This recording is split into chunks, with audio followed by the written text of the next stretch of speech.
নমস্কার, আমি তানিয়া। আমার লেখা XX ক্রোমোজোম কবিতাটি নিবেদন করছি।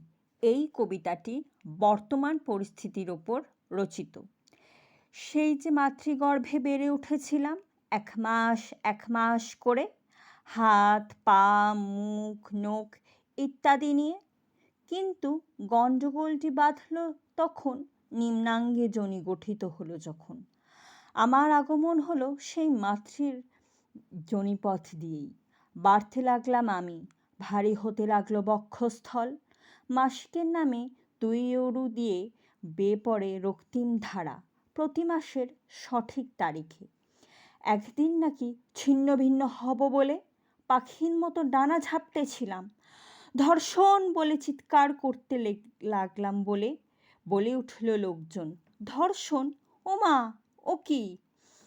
এ তো সত্যের অহল্যা থেকে কলির নির্ভয়া সবাইকেই গ্রাস করেছে বিকৃত পুরুষত্ব। ত্রেতায় সীতা, দাপরে দ্রৌপদী, সত্যের অহল্যা বাদ যায়নি কেউই। ভরা রাজসভায় নগ্ন উরু পিটিয়েছিল দুর্যোধন। নগ্ন করতে চেয়েছিল রজস্বলা কৃষ্ণাকে দুঃশাসন। অহল্যাকে তো ব্যভিচারিণী আখ্যা দিল গৌতমের অভিশাপে। তুই নয় বিলীন হয়ে যাবি ময়না তদন্তের রিপোর্টে?